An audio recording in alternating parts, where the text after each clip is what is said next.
అన్నిటికన్నా mental cool, mental com, ఒక మెంటల్గా ఒక ఈక్విలిబ్రియం, బ్యాలెన్స్ చాలా అవసరం కదా మనిషికి. అది బ్యాలెన్స్ అయినప్పుడు తక్కువన్నీ ఆటోమేటిక్గా ఫిజికల్ యాక్టివిటీస్ అన్ని బ్యాలెన్స్లో ఉంటాయండి. అది ఎప్పుడు పోతుంది అంటే సార్, మీరు దేనికోసమైనా కాంప్రమైజ్ అయినప్పుడు మీ మెంటల్ బ్యాలెన్స్ పోతుంది.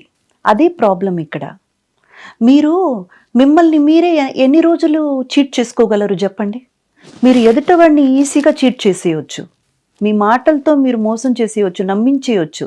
కానీ మిమ్మల్ని మీరు ఎప్పటికీ మోసం చేసుకోలేరు, నమ్మించలేరు. ఎందుకంటే లోపల ఒకటి చెప్తుంది, ఏ ఆపు, ఐఎమ్ నాట్ హ్యాపీ, నేను సంతోషంగా లేను, నువ్వు ఇక ఆపుతావా నా లోపల నుంచి ఒక వాయిస్ మీకు వినబడుతుంది, మైండ్ వాయిస్ వినిపిస్తుంది. మీరు ఎదుటవాడిని మోసం చేయొచ్చు, మిమ్మల్ని మీరు ఎప్పటికీ మోసం చేసుకోలేరు. ఒకవేళ గనక అలా చేసుకోవాలని అనుకున్నా చాలా తక్కువ టైమే. ఆ తర్వాత మళ్ళీ ఆ వాయిస్ లెగుస్తుంది, నాకు ఇది నచ్చలేదు అంటది. నేను చెప్పాను కదా నాకు నచ్చలా, నువ్వు చేసిన పని నాకు నచ్చలా అని.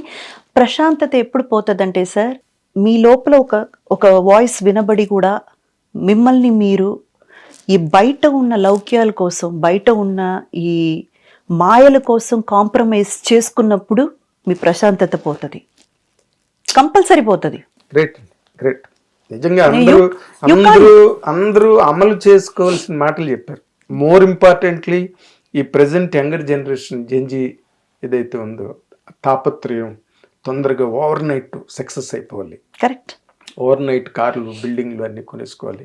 ఇవన్నీ ఒక రకమైన ర్యాట్ రేస్ అంటారు చూడండి, అది నడుస్తుంది. ఒకే మాట అంతే sir, you can cheat others but you can't cheat your self.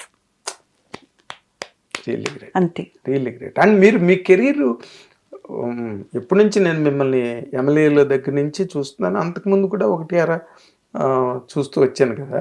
For some reasons మీరు సినిమాలు వదిలేయడం కానీ, అవును, బాటిల్ నెక్ సిచ్యుయేషన్, వద్దురా బాబు గోవిందా వద్దు నాకు అన్న సిచ్యుయేషన్స్ వచ్చాయండి. చాలా చాలా. రేపు అంటే అడ్వాన్స్ ఇచ్చి తిరిగి తీసుకున్న సిచ్యువేషన్స్ ఉన్నాయి.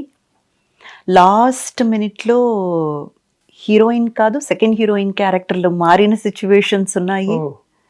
జస్ట్ బికాస్ నేను కొన్ని విషయాలు కాంప్రమైజ్ అవ్వను, కొన్ని విషయాలు నేను ఇంతే అని ఉంటాను కాబట్టి చాలా ఉన్నాయి సార్ అలా, చాలా చాలా ఉన్నాయి. మీరే అని చెప్పేసి డేట్లన్నీ ఇచ్చి, ఆ డేట్లు అడ్వాన్స్ ఎలాగో తిరిగి తీసేసుకుంటారు, అది వేరే విషయం. కానీ మనకిచ్చిన మాట వెనక్కి తిరిగి తీసుకున్నప్పుడు అది కొంచెం బాధగానే ఉంటుంది సార్. సో అవన్నీ జరిగాయి, చాలా జరుగుతాయి. పడ్డారు, మీరు కూడా పడ్డారు. అవును సార్. కానీ దానికి నాకు కారణం తెలుసు కాబట్టి నేను తీసుకున్న కొన్ని ఏమంటారు, కొన్ని గట్టి నిర్ణయాల వల్లే అది జరిగాయని నాకు తెలుసు కాబట్టి ఇక నేను దాని గురించి పెద్దగా రిగ్రెట్ చేసుకోవడానికి లేదు సార్. కంఫర్టబుల్ గానే, వేరే దారి లేక ఇంకా సరేనండి, ఓకే ఓకే. అందులో అంటే మామూలు మిడ్ రేంజ్ సినిమాలా, పెద్ద సినిమాలా మీరు? అన్నీ ఉన్నాయండి, మిక్స్డ్ అన్నీ ఉన్నాయి. ఓకే, అవును సార్. ఓకే. ఎమ్మెల్యేలు వచ్చిన తర్వాత మీ రేంజ్ చాలా, మీరు చూడతారు అలాంటి మంచి ఆర్టిస్టిక్ ఫిల్మ్స్ చేశారు, కమర్షియల్ ఫిల్మ్స్ చేశారు. మీరు చేయని సినిమా లేదు ఒక రేంజ్లో.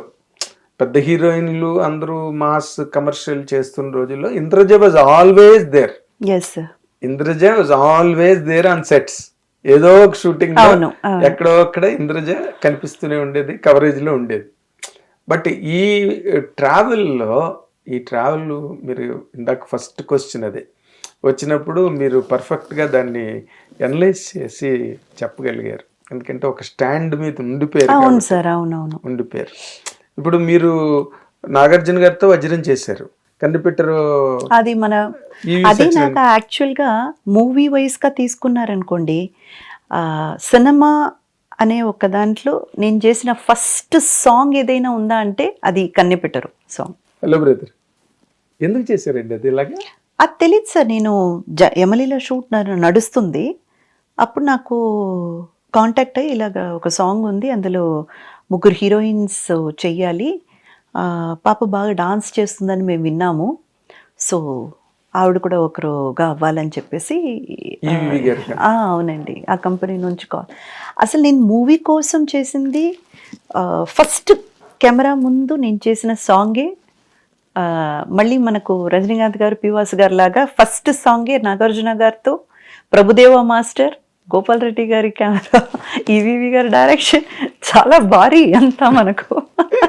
అన్నపూర్ణ స్టూడియోలో పెద్ద సెట్ అవును సార్. నాకు బాగా గుర్తుంది. ఆ సాంగ్ కూడా అసలు పెద్ద నేను ఎక్స్పెక్ట్ కూడా అసలు నాకు ఏమీ తెలియదండి డాన్స్ గురించి, కానీ వీళ్ళందరూ మహారథులు అని కూడా నాకు తెలియదు, ఏమీ తెలియదు. ఏదో పిలిచారు, డాన్స్ చేయమన్నారు, మనం డాన్స్ చేస్తున్నాం, అంతవరకే.